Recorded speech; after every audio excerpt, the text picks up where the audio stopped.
అందరికీ నమస్కారం. నేను మీ Madhuri. Welcome to our YouTube channel Madhuri vlogs and cooking. ఈరోజు వ్లాగ్ ఏంటంటే, నేను మా ఇంట్లో సుబ్రహ్మణ్య స్వామి పూజనైతే చేసుకున్నానండి. అసలు ఈ పూజ నేను ఎలా చేశాను? పూజ చేయడానికి గల కారణం ఏమిటి? ఈ పూజ అసలు ఎందుకు చేస్తారు? ఈ పూజలో నియమాలు అన్నీ అయితే వీడియోలో ఉన్నాయి. లాస్ట్ వరకు చూడండి. వీడియో మీకు నచ్చితేనే లైక్ చేసి ఛానల్‌ని సబ్స్క్రైబ్ చేసుకోండి. అలానే ఈ పూజలో నేను ఏదైనా తప్పులు చేస్తే అవి ఏవైనా మీకు తెలిస్తే ఖచ్చితంగా కామెంట్ చేయండి. నేను నెక్స్ట్ టైం చేసేటప్పుడు వాటిని కరెక్ట్ చేసుకుంటాను. ఇంకా ఈ పూజ ఎవరు చేసుకుంటారు అంటే, సంతాన సమస్యలతో బాధపడేవారు, ఎన్ని ప్రయత్నాలు చేసినా ఉద్యోగం రానివారు, వివాహం కానివారు, అప్పుల బాధతో ఇబ్బంది పడుతున్నవారు, చర్మ సమస్యలతో బాధపడుతున్నవారు, తర్వాత నాగదోషాలతో ఇబ్బంది పడేవారైతే ఈ పూజని చేసుకుంటే మంచి ఫలితాలను చూస్తారండి. నేను కూడా నాకంటూ ఉన్న ఒక పర్సనల్ కారణం వలన అయితే ఈ పూజని చేస్తున్నానండి. నేను ఆ సుబ్రహ్మణ్యుడిని నమ్మి పూజని చేస్తున్నా. మంచి ఫలితాన్ని ఇస్తాడని అయితే ఆశిస్తున్నానండి. ఇక ఈ పూజా విధానానికొస్తే, ఈ పూజని మనం తెల్లవారుజామున అంటే సూర్యోదయానికి ముందే ఈ పూజని మనమైతే చేసుకోవాలండి. ఈ పూజ మనం సూర్యోదయం ముందే చేయాలి అంటే మనం తెల్లవారుజామున 3:30, 4 గంటలకి లెగిస్తే సరిపోతుందండి. ఈ పూజ చేయడానికి ముందు రోజే మనం ఇంటిని శుభ్రపరచుకోవాలంటే ఇల్లంతా మాప్ పెట్టుకోవాలండి. తర్వాత పొద్దున్నే లేచి తలంటు స్నానం చేసుకొని రెడీ అవ్వాలి. ఈ పూజలో మనం ముఖ్యంగా పెట్టేది పిండి ప్రమిదలండి. సుబ్రహ్మణ్య స్వామిని సన్ముఖుడు అని కూడా అంటారు. అంటే 6 తలలు ఉంటాయి. అందుకోసమని ఈ పూజలో మనం 6 పిండి ప్రమిదలనైతే పెట్టుకోవాలి. దానికోసం ముందుగా మనం వరిపిండిలో కొద్దిగా పాలు వేసుకొని కలుపుకొని పక్కన పెట్టుకోవాలి. తర్వాత సుబ్రహ్మణ్యుడికి ఎంతో ఇష్టమైన ప్రసాదాలు చలిమిడి, చిమ్లి అండి. వాటిని కూడా ఎలా రెడీ చేయాలో చెప్తాను, చూసేయండి. ముందుగా చలివిడి కోసం కొద్దిగా వరిపిండిలో బెల్లం వేసుకొని కొద్దిగా పాలు వేసుకొని ఉండలా చేసుకోవాలి. అంతేనండి, చలివిడి అయితే రెడీ అయిపోతుంది.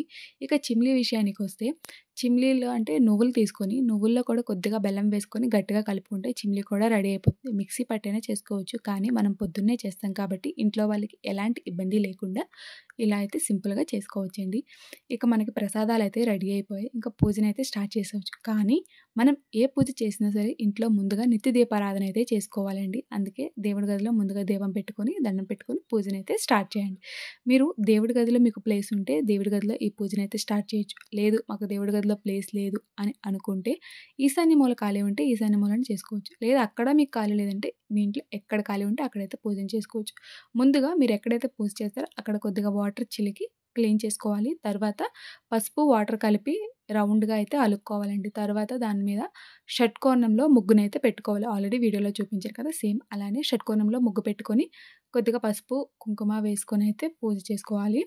తర్వాత 6 తమలపాకులు తీసుకొని ముగ్గు మీదైతే 6 కోణాల దగ్గర 6 తమలపాకులనైతే పెట్టుకోవాలి. తర్వాత మనం ముందుగానే కలిపి పెట్టుకున్న పిండి ప్రమిదల కోసం కలిపి పెట్టుకున్నాం కదా! దాన్ని తీసుకొని 6 పిండి ప్రమిదలను చేసుకొని వాటికి కూడా మంచిగా గంధం, కుంకుమ పెట్టుకొని ఒక్కొక్క తమలపాకు మీద ఒక్కొక్క దీపాన్నైతే పెట్టుకోవాలండి.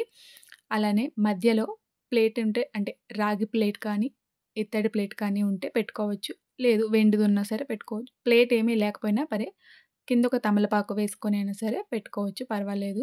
మీ దగ్గర సుబ్రహ్మణ్య స్వామి విగ్రహం ఉంటే విగ్రహం పెట్టుకోవచ్చు. లేదు అనుకుంటే ఫోటో ఉంటే ఫోటో అయినా పెట్టుకోవచ్చు.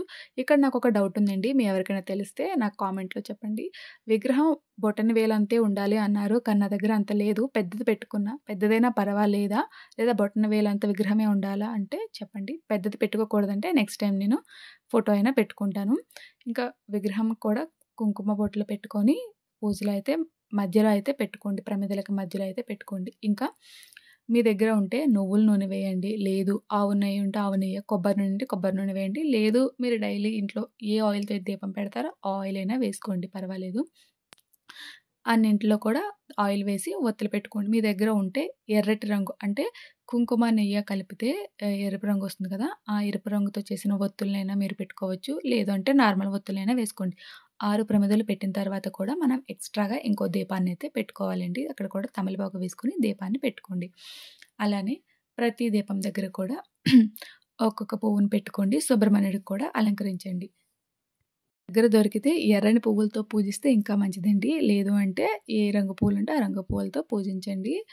అన్నీ రెడీ చేసిన తర్వాత దీపారాధన చేయడానికి ముందే మీరు సుబ్రహ్మణ్య స్వామిని మీరు ఏ ఉద్దేశంతో అయితే పూజన చేస్తున్నారో మీ కోరికనైతే సుబ్రహ్మణ్య స్వామికి అయితే చెప్పండి. సంతానం కోసం అయితే మంచి సత్సంతానం తొందరగా కలగాలని కోరుకొని అయితే స్టార్ట్ చేయండి. ఇంకిప్పుడు కోరికను కోరుకున్న తర్వాత దీపం అయితే పెట్టుకోవాలి. అన్ని దీపాలనైతే వెలిగించుకోవాలి. అగరబత్తితో కానీ, ఏకహారతితో కానీ వెలిగించండి. తర్వాత మీ పేరు, మీ గోత్రనామాలను కూడా చెప్పుకోండి. వీలైతే భార్యాభర్త ఇద్దరు కలిసి చేయండి. లేదు అంటే ఒక్కరైనా చేయొచ్చు. ఇంకా ఈ పూజ కోసం మనం మంచి వస్త్రాలనైతే కట్టుకోండి. అంటే పీరియడ్స్ వచ్చే టైంలో యూజ్ చేసే బట్టలు కాకుండా రిమైనింగ్ ఏవైనా సరే మీరు కట్టుకోవచ్చు. తర్వాత మీ దగ్గర బుక్ ఉంటే ఆ బుక్‌లో సుబ్రహ్మణ్య స్వామి అష్టోత్తరాలు ఉంటే చదువుకోండి. బుక్ లేదు అంటే మొబైల్‌లో గూగుల్‌లోకి వెళ్ళి సుబ్రహ్మణ్య స్వామి అష్టోత్తరాలు అని కొడితే వస్తాయి, చదువుకోండి. లేదు అంటే యూట్యూబ్‌లో కూడా పెట్టుకోవచ్చు. సుబ్రహ్మణ్య స్వామి అష్టోత్తరాలనైతే టైప్ చేస్తే వస్తుందండి. తర్వాత ఉంటే పువ్వులతో స్వామిని పూజించండి. లేదు అనుకుంటే అక్షింతలతో పూజించండి. వీలైనంత వరకు ఆహ్, అక్షింతలను కూడా ఎరుపు రంగు అక్షింతలతో అయితే పూజిస్తే మంచి ఫలితాలుంటాయండి. తర్వాత అష్టోత్తరాలన్నీ అయిన తర్వాత స్వామికి దీప, ధూప నైవేద్యాలను కూడా సమర్పించుకోవాలి. తర్వాత హారతి ఇచ్చి ఆహ్, మంగళహారతి పాట వస్తే పాడండి. లేదు అంటే పర్వాలేదు. అయినా యూట్యూబ్‌లో కూడా ఉంటుంది కాబట్టి టైప్ చేసైతే మీరు చూపించవచ్చు.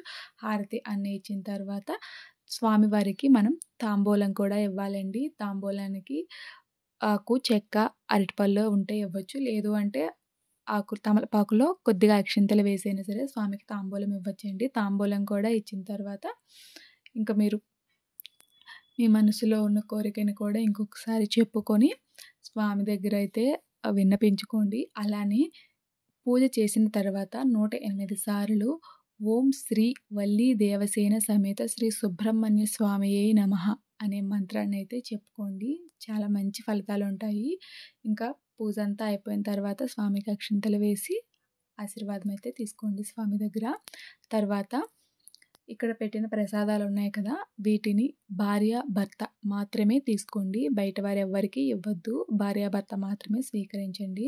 అలానే ఈ పూజ కోసం ఇంట్లో ఉన్న వాళ్ళని ఎలాంటి ఇబ్బంది పెట్టకండి. ఇంకా సాయంత్రం కూడా 6 ప్రమిదలని వెలిగించాల్సిన అవసరం లేదండి. మనం ఇంట్లో దీపం పెట్టుకుంటాం కదా! ఇత్తడి కుందులు. వాటిలో కొద్దిగా నూనె వేసుకొని సాయంత్రం దీపం పెట్టుకోండి. దీపం పెట్టుకొని సాయంత్రం ప్రసాదం కింద కొద్దిగా బెల్లాన్నైనా సరే పెట్టుకోవచ్చు. ఏం పర్వాలేదు. బెల్లం పెట్టుకొని స్వామికి దండం పెట్టుకోండి. అలానే ఈ 6 ప్రమిదలని ఏం చేయాలి అని మీ అందరికీ డౌట్ వస్తది. ఈ 6 ప్రమిదలని పారే నదిలో అయినా కలపొచ్చు. లేదు అంటే ఆవుకు పెట్టండి. ఆవులు మీ దగ్గర లేకపోతే మొక్కల్లో కానీ, పారే నదిలో కానీ వదిలేయవచ్చు. కానీ మనుషులు తొక్కే దగ్గర మాత్రం వేయకండి. మురికి నీటిలో కూడా వేయకండి. ఇంకా తర్వాత ప్రసాదాన్నయితే మీరే స్వీకరించాలి. బయట వాళ్ళకైతే పెట్టకూడదు. ఈ పూజని మీరు నమ్మి నియమనిష్టలతో చేయండి. ఇంకా ఈ పూజ చేసిన రోజు బ్రహ్మచర్యం పాటించాలండి.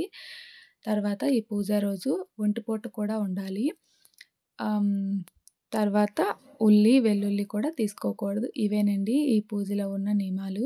ఉదయం మీరు టీ కానీ, కాఫీ కానీ తీసుకోవచ్చు. మధ్యాహ్నం భోజనం చేయండి. నైట్‌కి పళ్ళు తీసుకోండి. లేదు మేము పళ్ళు తీసుకొని ఉండలేము అంటే టిఫిన్ చేయొచ్చు. ఇంకింతేనండి ఈ పూజ అయితే. నేను ఎలా చేశాను, నా తప్పులేమైనా ఉంటే మీరైతే నాకు కామెంట్‌లో చెప్పండి. వీడియో నచ్చితే లైక్ చేయండి. ఛానల్‌ని మాత్రం సబ్స్క్రైబ్ చేయడం మర్చిపోవద్దు. నమ్మకంగా పూజ చేయండి. Bye bye.